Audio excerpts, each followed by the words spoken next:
시대가 시대인 만큼 부모 공경, 또 효도 이런 말들에 대한 사회적 그런 현상들 때문에 생겨난 그런 신조어들이 많이 있습니다. 그런 말들 중에서 낀 세대, 샌드위치 세대, 때로는 마처 세대 이런 말들도 있습니다.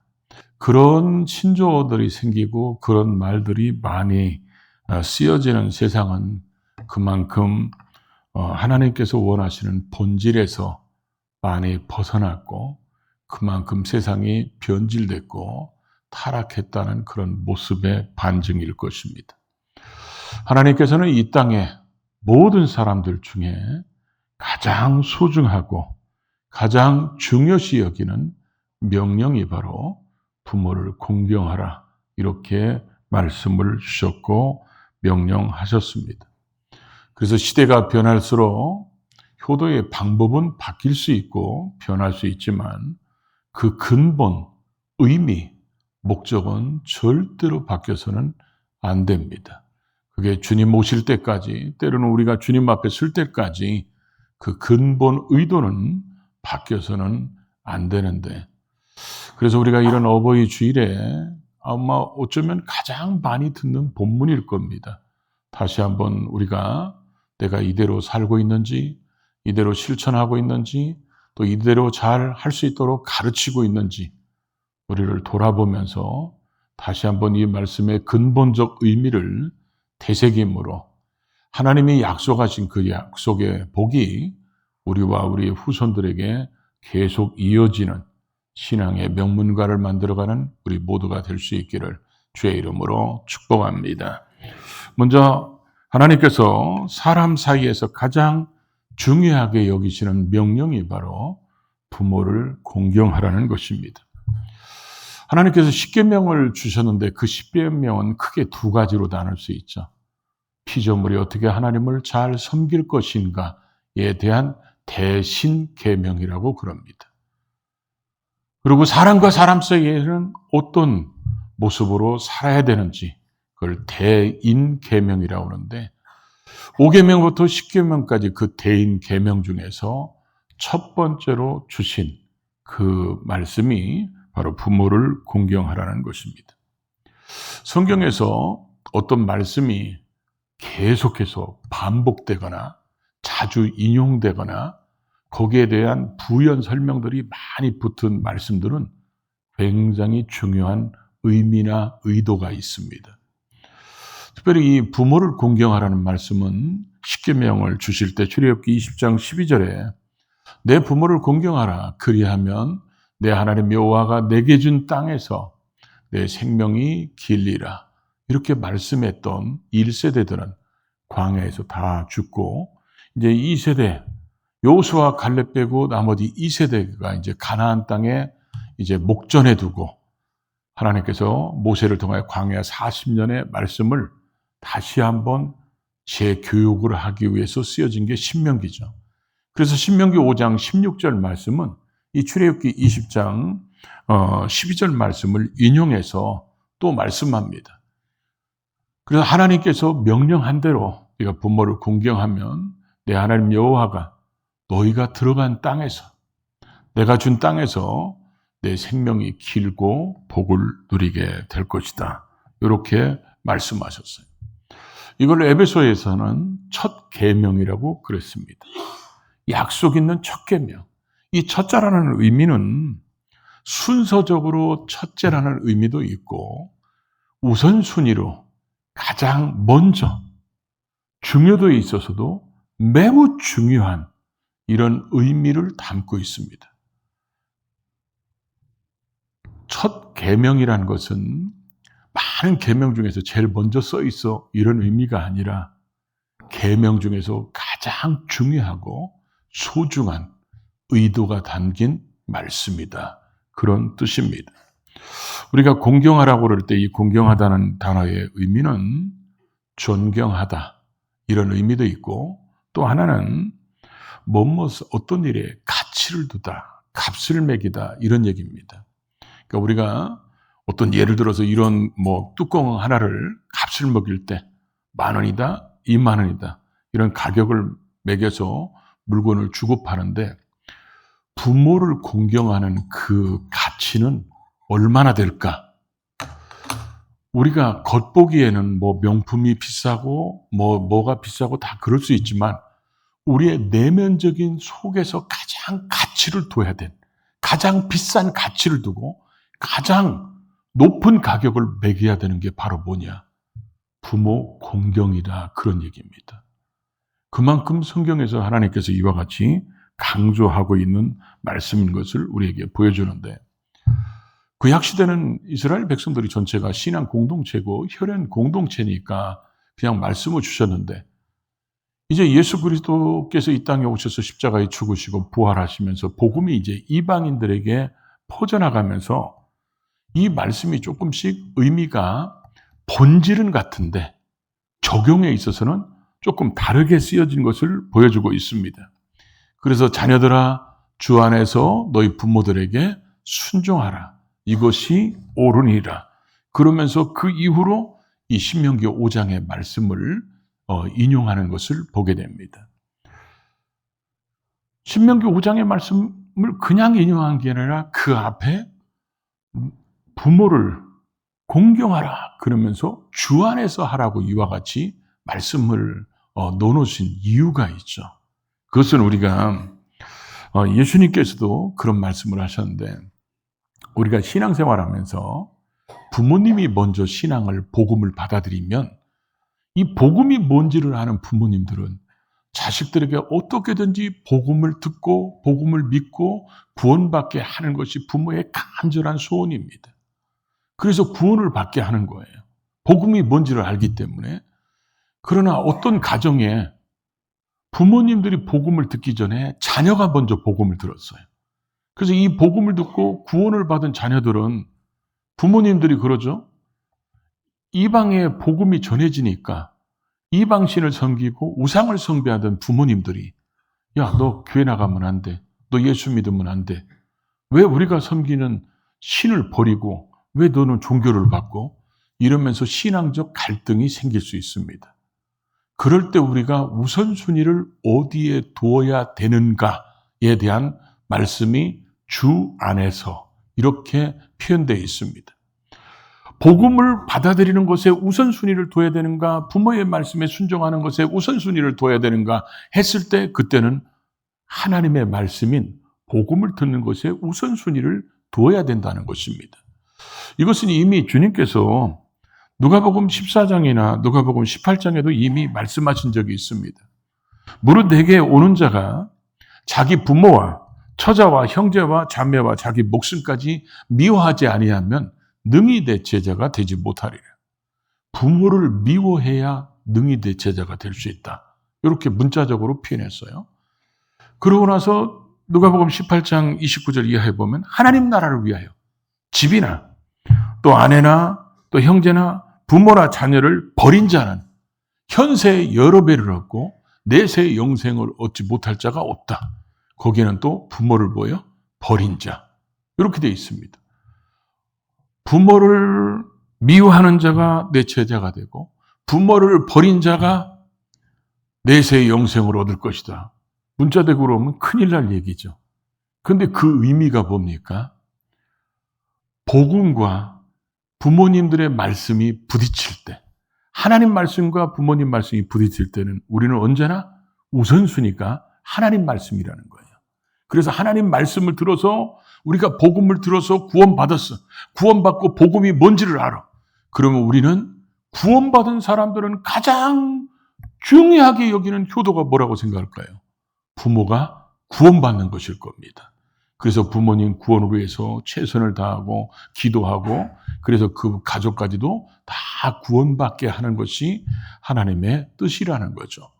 그래서 하나님께서는 이 이방 사람들이 이 말씀을 들었을 때 당연히 부모에게 부모 말씀에 공경하고 순종하는 것이 1순위지만 그러나 하나님의 말씀을 듣는 것과 부딪혔을 때는 하나님 말씀이 1순위라는 것을 확실하게 지금 말씀하면서 신명기 5장 말씀을 인용해서 부모를 공경하라고 말씀한 것은 그만큼 부모 공경이 중요하고 이 땅에 살아가는 모든 사람들이 가장 소중하게 여겨야 할 것이다.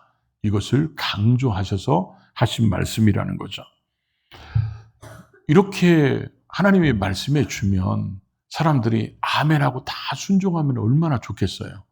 근데 불순종하는 사람들이 있고 이 말씀을 들어도 아멘 않는 사람들이 있으니까 하나님께서 이 말씀 속에 약속 있는 첫 계명이라고 그랬어요. 하나님의 복을 약속해 놓으셨어요. 우리 표현대로 얘기하면 당근을 걸어두셨고 보너스를 걸어두셨습니다. 이 말씀을 너희가 순종한 부모를 공경하라. 그리하면 내가 너희에게 잘 되고 장수하는 복을 주겠다. 이렇게 첫 번째로 유일한 약속이 붙어있는 하나님의 말씀이라는 것입니다. 이 말씀은 그래서 선택사항이 아니라는 거예요. 내가 하고 싶으면 하고 하기 싫으면 안 하고 그렇게 선택해서 하는 게 아니라 반드시 해야 되는 것이고 이렇게 할 때 내가 너희에게 이렇게 복을 주겠다. 이렇게 하나님께서 우리에게 복을 약속하신 말씀이라는 거죠. 그래서 신명기 5장 16절 말씀대로 하면 내가 준 땅에서, 그런데 우리는 이 내가 준 땅이 어디예요? 가나안 땅이잖아요. 우리는 지금 이 땅에서 살 사람들이 아니잖아요. 우리는 지금 이방 땅에서 사는 거지. 그러니까 이거를 약간 바꾸셔서 신약적 표현을 한 거죠. 내 땅에서 장수하리라. 장수는요, 이 땅에서만 필요한 겁니다. 하늘나라 가면 쓸모없는 단어가 장수예요. 거기는 영원하고 영생을 얻은 사람들만 있기 때문에 이 땅에서만 장수예요. 그런데 우리가 신앙인들은 장수에 대한 이 기본 개념에 대한 생각을 잘 가지고 있어야 돼요. 장수는 오래 사는 게 장수라는 의미도 있지만 성경에서 말하는 장수는 하나님의 은혜를 입은 시간이 길은 사람이 장수하는 것이라고 표현되어 있어요. 이게 왜 중요하냐면 내가 예수 믿고 구원받고 하나님을 아버지라고 부르고 성령님을 모시고 살기 시작한 이 시간이 길을수록 하늘나라에 가면 상급이 많습니다. 그리고 이 시간이 길을수록 자기가 심은 것 자기가 거둘 수 있고 자기가 심은 것 자기 자식들이 거두는 것을 볼 수 있고 자기가 심은 것 자식의 자식이 거두는 것을 볼 수 있기 때문에 그렇습니다. 그래서 성경에서는 땅의 장수가 그래서 복이라고 이와 같이 말씀하고 있다는 거죠. 그런데 하나님께서는 부모를 공경하는 자들에게 장수의 복을 주겠다. 이렇게 약속하셨어요. 그리고 또 하나는 뭘 약속하십니까? 잘 되는 것을 약속했어요. 이 잘 되고라는 말이 단어가 합쳐진 거예요. 두 단어입니다. 잘 되고. 근데 이 원어상에 보면 따로따로 되어 있는데 이 잘이라는 말이 잘 되다, 번영하다, 형통하다 이런 뜻이고 되고라는 말이 일어나다, 만들어지다, 생겨나다 그런 말이에요. 그럼 이 두 단어를 합쳐놓으면 좋게 하는 일들이 자꾸 만들어지고 자꾸 생기고 번영하는 일들이 자꾸 생기고 만들어지고 형통한 일이 계속해서 이루어지고 막 이 단어만 들으면 아멘 하고 싶잖아요. 계속해서 잘 되고 계속해서 번영하고 계속해서 형통하고 근데 아멘 하고 싶은데 아멘 한다고 주는 게 아니라 성경에 구원받는 것은 아무런 조건이 없지만 대부분의 하나님의 복이 약속되는 것은 조건이 있어요. 그래서 오늘도 그러죠. 그리하면 이로써 너희들이 그 말씀대로 순종하면 이렇게 복을 주겠다. 너희들이 그렇게 함으로써 그렇게 했기에 그렇게 하니까 복을 주겠다. 이렇게 약속된 실천이 약속된 그런 복이기 때문에 반드시 순종해서 이 복을 누려야 된다는 거죠. 그래서 순종하는 자에게 약속된 계명이기 때문에 우리는 반드시 이런 복을 누리기 위해서라도 부모에게 효도하고 공경해야 된다는 것이죠. 또 세 번째로는 하나님께서 이 땅에 유일하게 만드신 기관, 그게 가정하고 교회입니다. 여기에는 하나님의 의도가 담겨져 있어요. 그리고 그 속에서 의도가 담긴 하나님의 뜻 가운데 만나는 이 관계는 하나님의 또 의도가 된 관계라는 거죠. 에베소서를 쭉 읽다 보면 5장 22절 이후로 보면 관계에 대해서 지금 계속 말씀하고 있어요. 그리스도와 교회의 관계. 교회를 위해서 예수님께서 자기 목숨을 내주고 사랑해서 그리스도와 교회에는 하나 된 그런 신비한 관계를 얘기하고, 그러고 나서 그참 얘기하는 게 뭐예요? 부부관계를 얘기합니다. 부부관계의 그 연합. 그래서 부부관계 연합을 얘기하고 나서 그 다음에 이 부부가 사랑해서 생긴 사람이 누구예요? 자식이잖아. 그러니까 부모 자식 간의 관계를 오늘 6장에서 얘기하고, 부모 자식 간의 밑에 이제 우리가 사회생활 속에서 있을 주인과 종의 관계에 대해서 또 말씀하고 있는 것을 보게 됩니다. 그래서 이 관계에 대해서 이렇게 하나님이 의도하신 그 관계 속에서 우리가 가정을 볼 때 우리가 뭘 알 수 있냐면, 가정은 신앙의 계승이 이루어지는 곳이고, 또 그렇게 이루어지도록 맺어진 관계가 가정이라는 것입니다. 또 가정은 하나님 공경을 가장 잘 배울 수 있는 곳이고, 또 가장 잘 가르칠 수 있는 사람들이 관계 속에서 모인 곳이 가정이기 때문에 이걸 잘 가르치고 배울 수 있는 곳이라는 거죠. 또 가정은 신앙의 모델을 볼 수 있는 곳이 가정이에요. 아브라함의 신앙을 그대로 본받은 사람이 누굽니까? 이삭입니다. 아버지가 하나님 말씀이면 뭘 해야 되는지, 어떻게 해야 되는지를 몸으로 직접 배운 사람이 이삭입니다. 그런 아버지에게 하나님이 어떤 복을 주시는지를 자기가 직접 봤어요. 그러니까 자기도 하나님을 섬깁니다. 그리고 하나님 말씀에 순종합니다. 그것을 또 누가 보고 자랄까요? 야곱이 보고 자라는 거예요. 그 가정은 신앙의 모델이 있고, 그 모델을 되는 부모에게 하나님께서 어떤 복을 주시는지를 볼 수 있는 현장이 가정이에요. 이게 하나님께서 만들어주신 가정의 의도고 목적이고, 그리고 부모 자식 간에 만나게 한 이런 관계가 바로 그런 것 때문에 그렇다는 거죠. 그래서 하나님의 의도가 이루어지는 곳이고 만들어지는 곳이기 때문에 우리는 가정을 소중히 여겨야 되고, 가정에서 가족으로 만나는 부모 자식 간의 이 관계가 그래서 무엇보다도 소중하다는 것입니다. 자녀가 부모에게 효도하게 가르치는 것도 중요합니다. 그러나 우리는 효도받기 위해서 그렇게 가르치는 게 아니라, 부모의 마음은 다 그렇잖아요. 자식에게 뭘 줘도 덜 준 것처럼 느끼는 게 부모잖아요. 그 부모의 사랑이고, 우리가 자녀한테 반드시 효도하게 가르쳐야 되는 이유는 그래야 그들이 잘 되고 장수하는 복을 받을 수 있기 때문에 그렇습니다. 우리가 효도받는 건 둘째치고라도 자녀가 잘 될 수 있게 된다면, 자녀가 장수할 수 있게 된다는 하나님의 약속의 말씀이 우리의 자녀 속에 이루어지게 하려면 반드시 이 자녀들에게 신앙교육을 해야 된다는 거예요. 그래서 오늘 4절에 그렇게 말씀하잖아요. 내 자녀를 노엽게 하지 말라는 거예요. 내 자녀에게 학대하거나 인격적으로 무시하거나 그들을 끊임없는 비난과 책망을 통해서 낙담하게 만들지 말라는 거예요. 그것도 계속해서 그렇게 만들지 말라는 거예요. 오직 주의 교훈과 훈계로 보여 양육하라는 것입니다. 그래서 하나님의 말씀으로 그들을 가르치고 양육해서 그들이 부모를 공경하고 효도함으로 하나님의 약속의 말씀이 그들 속에 잘 되고 장수하는 복이 그들 속에 이루어질 수 있도록 만들어야 된다는 거죠. 근데 요즘 그리스도인들이 자녀들에게 효도하라고 왜 못 가르칠까요? 본인이 모델이 못 되기 때문에 그럴 수 있습니다. 본인이 부모에게 효도를 못하니까 자식들에게 효도하라고 못 가르칠 수 있어요. 여러분, 우리는 시대를 탓하는 사람들이 돼서는 안 됩니다. 그래서 앞에도 제가 계속 얘기했죠.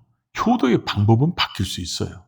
그러나 그 근본 의미를 바꿔서는 절대로 안 된다는 겁니다. 그래서 우리는 내가 부모에게 효도하는 모습을 자녀에게 보여주면서, 자녀에게 하나님 말씀이기 때문에 너도 효도해서 너가 잘 되고 너가 하나님의 복을 누리는, 장수하는 복을 누리는 자가 되라고 우리는 가르쳐야 된다는 거죠. 그래서 여러분, 저도 우리 집사람한테 자주 얘기하는 것이, 부모님한테 용돈 드릴 때는 꼭 자식들이 보는 앞에서 주라고 그럽니다. 드리라고.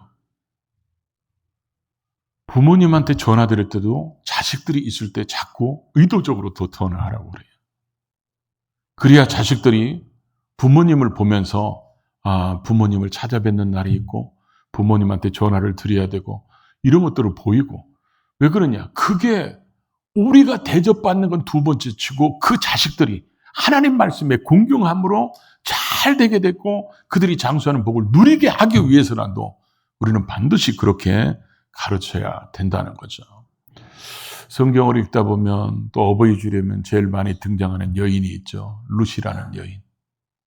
어머니의 하나님이 나의 하나님이 되고 어머니의 백성이 나의 백성이 되고 어머니 죽는 곳에서 나도 죽겠다. 이 며느리 하나 잘 들어오고 며느리가 효도한 것 때문에 그 사람은 예수님의 족보에 기록되는 위대한 인물이 됐잖아요. 요셉은 형들이 그렇게 자기를 팔아먹었어도 그들에 대한 미움, 증오, 아픔이 얼마든지 있을 수 있잖아요. 사람이기 때문에. 그러나 형들이 자기 앞에 와서 절하는 모습을 보는 순간 하나님께서 나를 먼저 보내셨구나. 하나님께서 우리 가정을 살리려고. 그래서 그 펼쳐지는 과정을 보면 형제들끼리 우애하고 하나 되게 하고 아브라함에게 하나님이 말씀하신 내 자손들이 애굽에서 400년 동안 종살이 하다가 나오게 될 거다. 그 말씀이 이루어지게 하려고 나를 먼저 보내셨겠다. 이런 걸 깨달으니까 그 가족들이 거기 와서 살 수 있도록 준비하는 이 복의 통로로 쓰임받는 요셉을 보면서 우리도 저런 사람이 돼야 되겠다. 우리는 또 이런 어버이 주일이면 또 아주 나쁜 놈 얘기 하나 하죠. 나쁜 놈, 망할 놈, 죽일 놈. 누굽니까? 압살롬. 지가 왕이 되겠다고 아버지를 죽이겠다고 쿠데타를 일으킨 놈. 그것까지는 그럴 수 있다고 생각해요. 그런데 백주 대낮에 아버지의 여인들을, 아버지가 동침했던 여인들을 많은 사람들이 보는 앞에서 겁탈하는 그런 악한 놈이 압살롬이에요. 그래도 아버지는 그 자식을 뭐죠? 죽이지 말라고. 결국 그 아들놈이 죽으니까 얼마나 아버지가 통곡하는지 죽인 사람들이 마치 죄인처럼 여겨질 정도로 시험 들 정도로 그런 자식이라고 또 아버지 울고 있는 다윗의 모습을 보면서 이 부모의 마음은 그런 마음인데 옴니와 비느하스 보십시오. 엘리 제사장이 낳았던 옴니와 비느하스는 하나님 앞에서 악행을 저질러서 결국 전쟁 나가서 죽게 되고 벗게도 빼앗기게 되고 그 소식을 듣고 엘리 제사장은 넘어지면서 목이 부러져 죽고 그 소식을 듣고 부인은 에나타가 죽으면서 애 이름을 뭐라고 부릅니까? 이가봇이라고. 하나님의 영광이 떠나버렸다. 얼마나 비극적인 얘기입니까? 효도하는 방법은 시대에 따라서 바뀔 수 있습니다. 그러나 그 근본 의미는 절대로 변질돼서도 안 되고 바뀌어서도 안 된다는 것입니다. 지금은 사람으로서 당연하게 해야 되는 것이 변질된 시대입니다. 당연하게 해야 되는 것이 부담스러운 시대예요. 이런 속에서라도 우리는 우리만큼이라도 하나님을 아는 자인 우리만큼이라도 복음을 듣고 구원받은 우리만큼이라도 하나님 말씀대로 살아야 된다는 거예요. 시대는 아무리 패역한 시대가 갈지라도 우리만큼은 하나님 말씀대로 살아야 되는데 왜 그러냐? 이 말씀을 주신 분이 하나님이시기 때문에 그렇습니다. 그 하나님의 말씀은 지금도 유효하기 때문에 그렇습니다. 왜 그렇습니까? 그분은 지금도 살아계시기 때문에 그렇습니다.